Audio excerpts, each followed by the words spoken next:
আপনি যদি আপনার শরীর কালো থেকে ফর্সা করতে চান, একবারে কথা বললাম, ত্বক উজ্জ্বল করতে চান, তার জন্য আজকের এই রেমেডি। তো হচ্ছে কারো বিশ্বাস নাও হতে পারে, আপনি হচ্ছে 1 মাস যদি আমার নিয়ম অনুসারে যদি আপনি চলতে পারেন, আপনি 2 মাস করবেন, 2 মাস পরে 1 মাসেই আপনি বুঝতে পারবেন যে আপনার কতটা ফর্সা হচ্ছেন। 2 মাস করবেন, 2 মাসের মধ্যে আপনার যে একটা পরিবর্তন হবে আপনি নিজেকেই নিজে চিনতে পারবেন না। যদি বিশ্বাস করতে পারেন তাহলে রেমেডিটা আজকে আপনার জন্য। আপনাকে নিতে হবে, যখন স্নান করবেন 1 বালতি জলের মধ্যে যেটা দিয়ে আপনি স্নান করতেছেন সেই জলটা থাকবে আপনার হচ্ছে 2টা লেবু চিপে দিবেন। 1 বালতি জলের মধ্যে 2টা লেবু চিপে দিবেন। সেই লেবু জল দিয়ে আপনাকে স্নান করতে হবে। প্রত্যেক দিন সেই লেবু জল দিয়ে আপনি স্নান করবেন। কারণ হচ্ছে লেবু জল যদি আপনি ব্যবহার করেন, আমাদের কি হয়, এই যে লোমের যে নলকূপগুলো আছে এগুলো খুলে যায়। লেবু জল দিয়ে যদি স্নান করেন তাহলে সেখান থেকে আপনার টক্সিন বের হওয়া চালু হয়ে যাবে। আপনার শরীর কিছুদিনের মধ্যে একটা উজ্জ্বলতা চলে আসবে। এটা হচ্ছে প্রথম নাম্বার। দ্বিতীয় নাম্বার আপনাকে সপ্তাহে, এটা হচ্ছে সপ্তাহে আপনি 5 দিন করেন, সপ্তাহে 2 দিন আলাদাভাবে করবেন। তেঁতুল নেবেন, তেঁতুল যেগুলো হচ্ছে আপনার ফুচকার দোকানে পাওয়া যায় যে তেঁতুলগুলো, সেটা হচ্ছে 100 গ্রামের মতো নেবেন। 100 গ্রাম বা তার থেকে যদি কম নিতে পারেন, 60 থেকে 70 গ্রামের মতো লাগে। সেটা 250 গ্রাম জলের মধ্যে কি করবেন, ভালো করে কষলে নেবেন। কষলে নেওয়ার পর সেই জলটা আপনি সপ্তাহে 2 দিন করবেন। সেই জলটা আপনি কি করবেন, শরীরের মুখে আপনি সব জায়গায় লাগাবেন। তাহলে কি হবে, আপনার যে দাগগুলো আছে, দাগগুলো তেঁতুলের জল দাগগুলো উঠিয়ে দিবে। আপনার শরীরের মলায়ম নিয়ে আসবে, আর হচ্ছে দাগগুলো আস্তে আস্তে উঠে যাবে। কালো যে একটা ছোপ ছোপ দাগ থাকে সেই ছোপ ছোপ দাগগুলো উঠে যাবে। এটা হচ্ছে সপ্তাহে 2 দিন করবেন। 250 গ্রাম জলের সাথে 100 গ্রামেই আপনি যদি নেন, 100 গ্রাম আপনি তেঁতুল নিয়ে কষলে সেগুলো আপনি ব্যবহার করবেন সপ্তাহে 2 দিন। আর যেটা আমি বললাম জলের লেবু জলের কথাটা, 2টা লেবু দিয়ে প্রত্যেক দিন ওই জল দিয়ে স্নান করবেন। তৃতীয় নাম্বার পদ্ধতি, আপনি কোনো সাবান ব্যবহার করবেন না। আপনি হচ্ছে কি করবেন, একটা বাটিতে কিছু বেসন নেবেন। বেসন সেটা হচ্ছে আপনার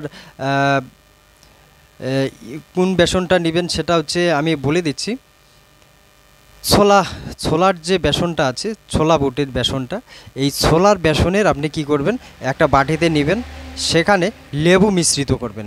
একটা লেবু চিপে দেবেন, আর ওই লেবু মিশ্রিত যে বেসনটা আছে সেটা আপনি শরীরে মাখেন। স্নান করার সময় দেখবেন যে আপনার পুরাতন যে নোংরা আছে সেই নোংরাগুলো বের হয়ে যাবে। এইটা শুধু আপনি 1 মাস করেন, আপনি নিজের পরিবর্তন নিজেই বুঝতে পারবেন। তো হচ্ছে তৃতীয় নাম্বার পদ্ধতি চলে গেল।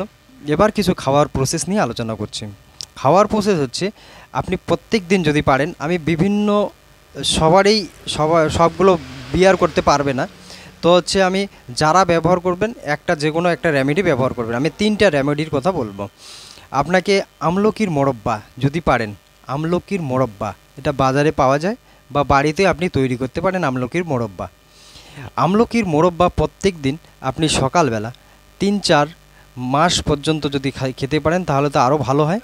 আপনি হচ্ছে 2 মাস, যেহেতু আমি বলছি 2 মাস আপনি খাবেন, সেটা হচ্ছে করে আমলকির মোরব্বা প্রত্যেক দিন একটা করে খেয়ে নেবেন সকালবেলা খালি পেটে। যাদের সামর্থ্য আছে, 250 গ্রাম দুধের সাথে 4-5টি পাপড়ি আপনি কি নেবেন, কেশর বা জাফরান বা স্যাফরন যেটাই আপনি চেনেন, সেটা 4-5টি পাপড়ি দিয়ে প্রত্যেক দিন 250 গ্রাম দুধের সাথে সকালবেলা খালি পেটে খেতে পারেন। এরকম নিয়মে যদি আপনি করেন নিজেই বুঝতে পারবেন। তৃতীয় নাম্বার পদ্ধতি, যদি দেখেন এগুলো যদি আমি সবারই জন্য বলছি, কেউ একটু ভালো লেভেলে আছে যারা বিয়ার করতে পারবে, যে পয়সা খরচ করতে পারবে তারা তো করবেই, আর যারা করতে পারবে না তাদেরও জন্য আছে। যেমন গাজরের রস আপনি কি করবেন, 150 গ্রামের মতো রস বানাবেন, একটু জল দিয়ে রস বানাবেন, সকালে একবার, বিকেলে একবার, সন্ধ্যার আগে আপনি হচ্ছে সকালে খালি পেটে খেয়ে নেন, আর সন্ধ্যার আগে আপনি একবার খেয়ে নেন খালি পেটে। 2 বার আপনি এটা কন্টিনিউ শুধু 1 মাস করেন। দেখবেন আপনার চেহারার পরিবর্তন হয়ে গেছে, হিমোগ্লোবিনটা বেড়ে যাবে, একদম লাল টকটকা হয়ে যাবেন আপনি। আর হচ্ছে শরীরে রক্তের কমি কম হয়ে যদি থাকে সেটাও পূরণ হয়ে যাবে, আপনার ত্বকে মসৃণতা চলে আসবে। যদি এটাও না পারেন তার জন্য আর একটা রেমেডি আমি বলছি, সেটা হচ্ছে প্রতিদিন সকালে ও রাত্রে কি করবেন, 1 চামচ মৌরি বা মিষ্টি জিরা ভালো করে চিবিয়ে খাবেন।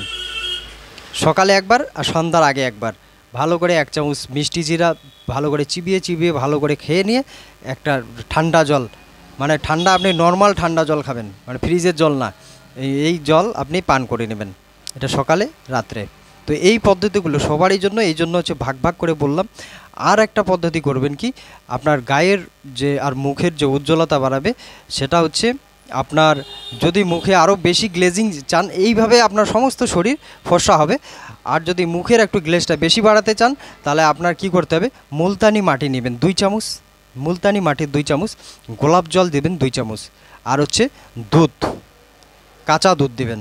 কাঁচা দুধ কী করবেন, মিশ্রণ করবেন, মিশ্রণ করিয়ে সেই প্রলেপটা মুখের মধ্যে সমস্ত মুখের মধ্যে দিতে পারেন, হাতের মধ্যে দিতে পারেন, কোনো সমস্যা নেই। এভাবে আপনি যদি 1 মাস করেন, বেশি দিন বেশি ফর্সা হওয়ার জন্য 2 মাস করেন, দেখবেন আপনার নিজের চেহারা নিজেই আপনি চিনতে পারবেন না। আপনি ফটো উঠান আজকে, আর 1 মাস পরে ফটো উঠিয়ে দেখেন কতটা ডিস্টেন্স, কতটা আপনার তফাৎ হয়ে গেল। আর হচ্ছে 2 মাস যদি আপনি করতে পারেন, তাহলে আপনার নিজস্ব লোকই আপনাকে নিজে চিনতে পারবে না। এটার ডায়লগটা আপনি ব্যবহার করলে অবশ্যই উপকৃত হবেন। যারা মনে করছেন যে আমার একটু শরীরটা উজ্জ্বল করার দরকার, অনেকেই আমাকে মেসেঞ্জারে বলেছিল, তার জন্য এই ভিডিওটা বানালাম। তো আপনারা ব্যবহার করলে অবশ্যই উপকৃত হবেন। আজকে এখানেই রাখছি। আরেকটা সমস্যা, আরেকটা কথা বলছি, পেটটা ক্লিয়ার রাখবেন, পায়খানা যাতে ক্লিয়ার হয় সেই জিনিসটার প্রতি নজর দেবেন। আমার অনেক ভিডিও আছে পায়খানা ক্লিয়ার করার জন্য, সেই জিনিসটা দেখে নেবেন একটু। তো আজকে এখানে রাখছি, আবারও দেখাবেন নেক্সট ভিডিওয়।